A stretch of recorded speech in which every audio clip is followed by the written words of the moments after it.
Hey guys, it's Hans Hobbies, and it's Beetle Mania today. You can see the famous Tamiya Racing Buggy Sand Scorcher, or more commonly known as the Tamiya Sand Scorcher. And up above here, you see another kit. This is the Tamiya MF01X Volkswagen Beetle Rally. I've actually had this kit before. If you guys have seen some of the other videos on my channel, I got this exact Beetle kit a while ago, like maybe 2 or 3 years ago now, way before I even had the YouTube channel. And I really enjoyed the build. I really enjoyed the chassis. I only had a couple of complaints about it, which were easily fixed with the hop-ups I had. And I recently sold it. I had converted it into a Mazda MX-5 drift car. I have like a short overview video of that, like way back in the channel. And you guys have seen it also in my 2020 collections video. But yeah, I had that. I sold it a few months ago, and immediately, basically, as soon as I sold it, I kind of regretted selling it. And I decided to pick up another one. I actually did still get this one for a pretty decent price. I got it for like 120-ish bucks on Tower Hobbies. On Tower Hobbies, you can start using their coupons again, which is really nice. So got this for 120-ish bucks, but I did have to pick up some of the hop-ups that I used to have again, so it wasn't that cheap, all in. So I had to get the bearing set for it again. I had to get the aluminum motor mount, which is actually shown over here in the hop-up area. This aluminum motor mount, in my opinion, if you're going to be doing a rally driving with the MF01X, that is a necessary piece.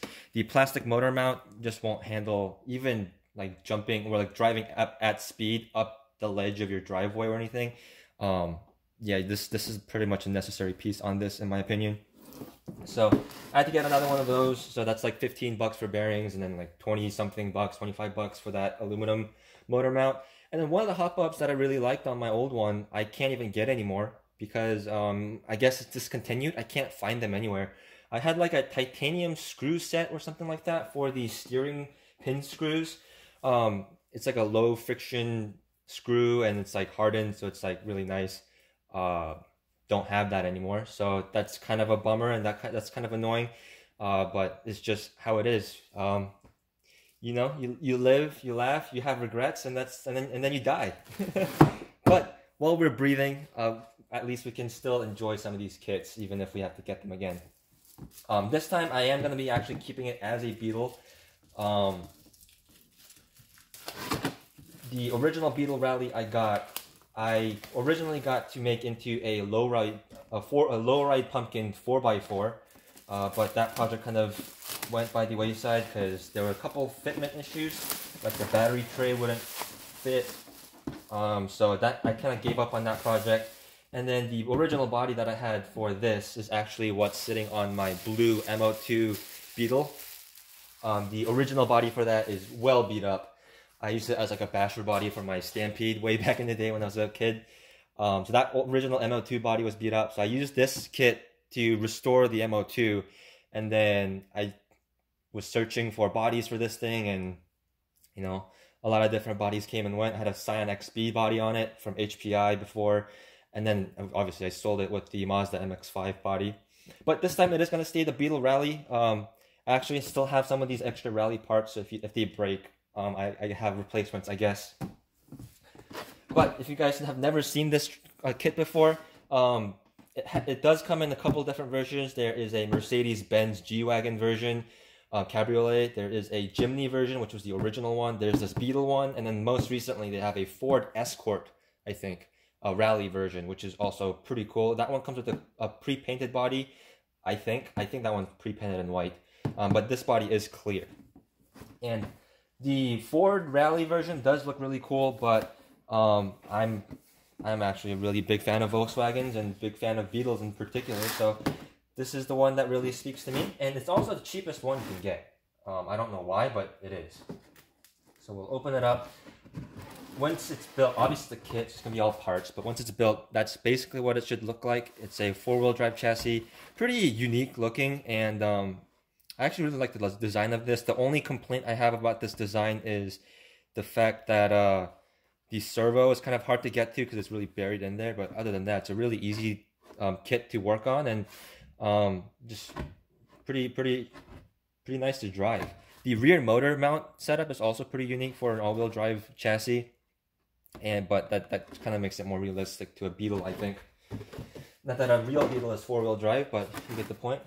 But opening it up, you get some of these Beetle body parts. These are kind of on the fragile side, so if you really plan on bashing it hard, expect to break these, or just don't run them at all. It also comes with the headlight parts, but the headlights on the Beetle body is a plastic filled-in part, so if you want those to light up, you have to do some custom work. The old trusty antenna tube. I'm really happy that this one comes with a black antenna tube. I know it's dumb to be talking about an antenna tube, but some of my vintage or like vintage style RCs, I like to run antenna tubes just for aesthetics, and I like the black ones because they show up a little bit better. All the gear parts are in here. The nice thing about the MF01X chassis is it does use a lot of Tamiya's like corporate parts. So parts for these things are like really easy to find. They use parts from like older kits, and even newer kits like WR02, G601, GF01. All those like use the same arms and drive shafts, and all those like this servo saver set here, that's been used since like the 80s on like the lunchbox and stuff. So pretty easy to find parts for this. The ESC this thing comes with, it does include an ESC. It has the TBLE02S speed control. I absolutely love this speed control, and it's actually really amazing that Tamiya includes these, because if you try to get these separately from Tamiya, it's like 80 bucks, because it is a brushless speed control. Set up for brushed mode out of the box, but it is a brushless speed control, so these are actually pretty expensive if you try to buy them separately. So the fact that they include them for free, basically in the kit, that's really cool. And then this Beetle version, also you saw on the packaging there, it also includes the torque-tuned motor. So you can see that has the upgraded torque-tuned motor. That's a really nice addition as well. I really like these torque-tuned and sport-tuned motors. They're really reliable, where they have been for me, and they're just nice motors. And they're slightly faster than the stock Mabuchi motors. Here's the nice Beetle body, beautifully molded as always. I really hope that Tamiya never stops making this Beetle body. It's a really nice body. For people that want to use this body on something else, one thing that is a little bit unfortunate is they do cut out the holes for the body already. So you can see the holes are already cut out, and the hole back there is already cut out. So that is a little bit unfortunate. I believe the old body that came with the M02 didn't have the body holes, but I don't know. The ones that you get now have the body holes pre-cut. So, but I am gonna be using it on this, so it's not really a big deal for me. A lot of the cool like red suspension parts, I really actually like the fact that these are molded in red. That's pretty cool. The nice M chassis rally tires. These are actually pretty decent tires, and actually they have, I think if I remember correctly, I think they have foam inserts in them. I may be wrong. No, I'm wrong. Yeah, it's not these, it's the on-road tires that have the foam inserts. But yeah, these are actually still pretty decent tires. I have my original set from when I originally got this kit, so I have an extra set of tires now. Some of these rally parts, and then all the general like chassis parts. These are like what I call the corporate parts, like the body mounts, the A-arms, the bumpers and stuff. A lot of different Tamiya kits use this parts tree, so that makes part support really easy. And then here are the MF01X specific chassis parts. They're kind of a dark gray, which is unique, and actually looks kind of cool, I think. And then of course the Steely style rally wheels. These are also pretty cool looking wheels. And of course all the paperwork, the stickers, the instruction manual. And for the manual, they give you just a generic chassis manual, and then a separate body manual, like a lot of modern Tamiya kits have. But yeah, that's what comes in this kit. Let me get this all cleared away, and then let's check out the Sand Scorcher.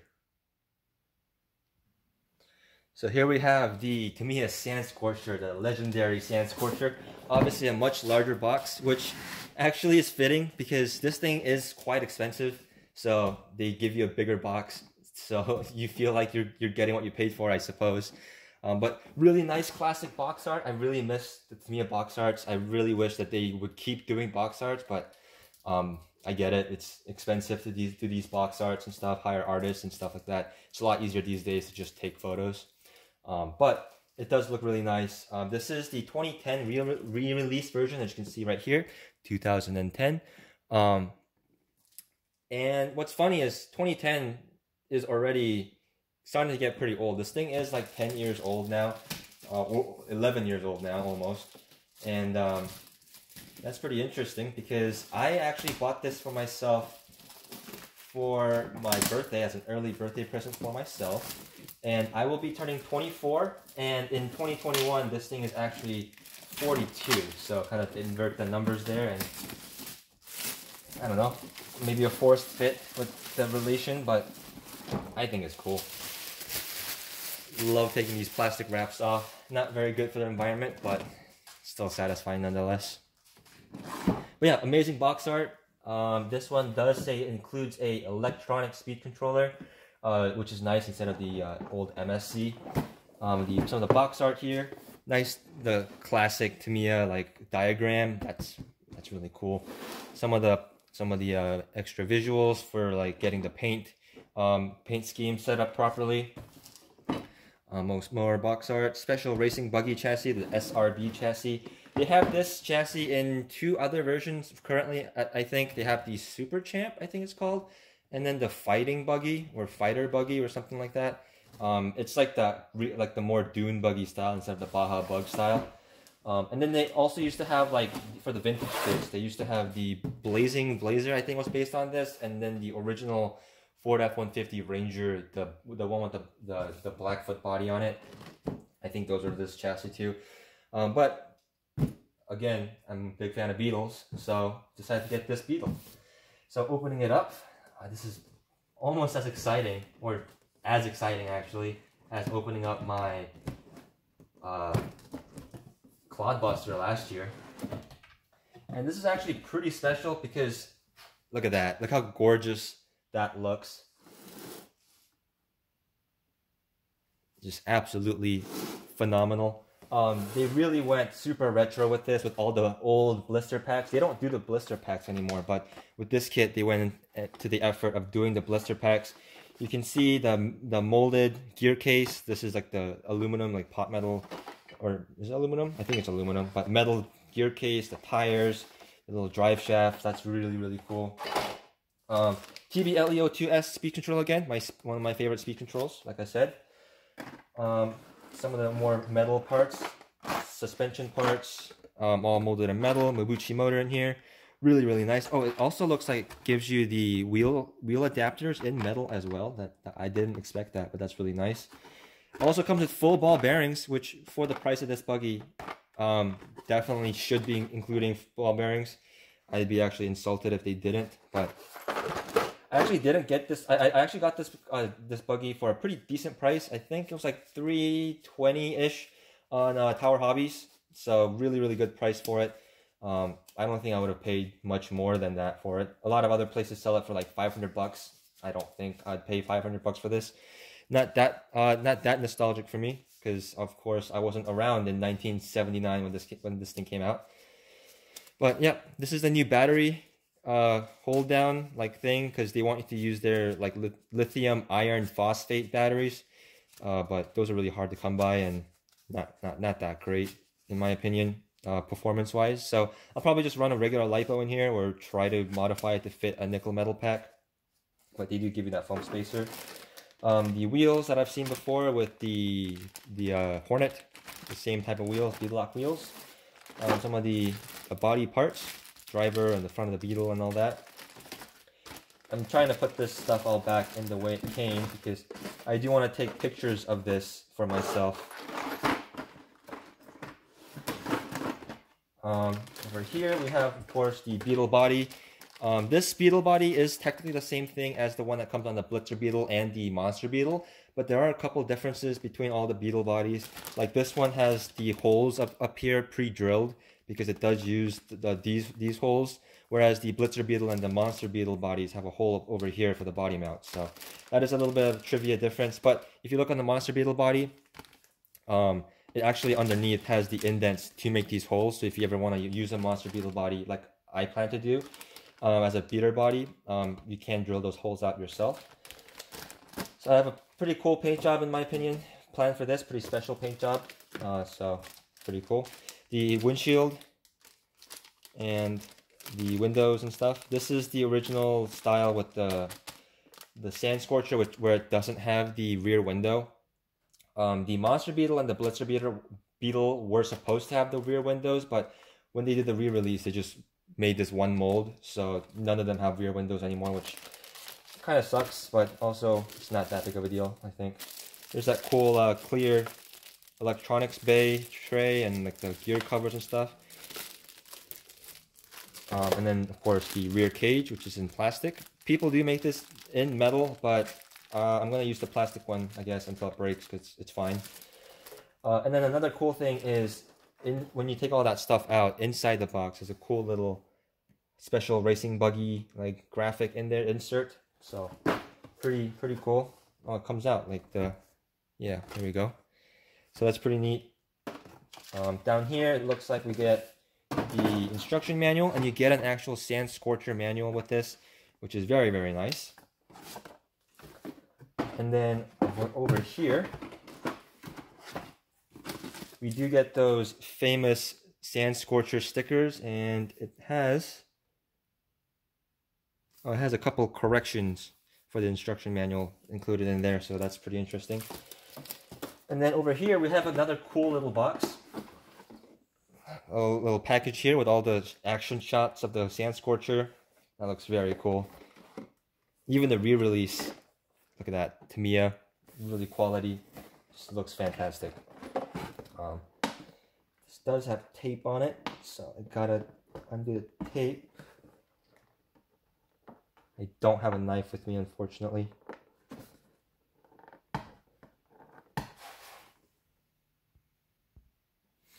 So instead of watching me struggle with Scotch tape, I just open it off camera. And getting it open, what's in here? We got, oh, it looks like a little metal aerial. A little like, I don't know, you could put your flag on there or something. That's pretty interesting. I didn't know it came with this. The plastic antenna tube, of course. What else is in here? We've got metal chassis piece or something like that. I'm actually not sure. This is the main chassis brace piece, I think, or the main chassis piece with the aluminum brace. So that's cool. Reaching in the box of goodies again. Gears, some chemicals, your shock oil and all that, your grease, your dust cover, your power switch, all the little rubber boots, some of your servo saver bits and some of your linkages, screws, more screws, oops. Here's the front bumper. This is a pretty ugly looking front bumper. A lot of people replace these with like aftermarket bumpers that's more close to the box art. And I also did get a aftermarket bumper as well, but I do want to try running this bumper until it breaks, just to see how well it does. And there's one last piece in here, or a couple stuff it looks like. And it's just more screws, and then the front body mount. So, really, really nice packaging in here.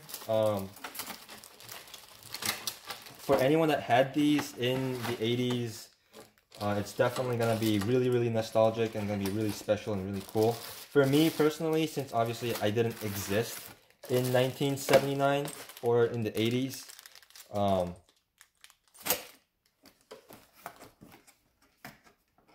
it's kind of just cool for me from a historical standpoint and just as a Tamiya enthusiast, but for people that actually had these when they're younger or saw them when they were younger, it's going to be even more special, I think. But yeah, that is my unboxing of my new Tamiya Beetles that came in today from Tower Hobbies, and I can't wait to get these built. I have kind of couple exams and stuff coming up right now, but can't wait to get these built, get this body painted up, and really get this thing on the road and test it out. I may do some like full reviews of this buggy again, kind of like I used to with my other Tamiya kits, so look out for that if you guys are interested in that. And for now, that's it, and I hope you guys enjoyed seeing these awesome Tamiya buggies or bugs. And as always, subscribe, comment down below. I like a YouTube channel again. You guys know the deal. And I'll see you guys next time.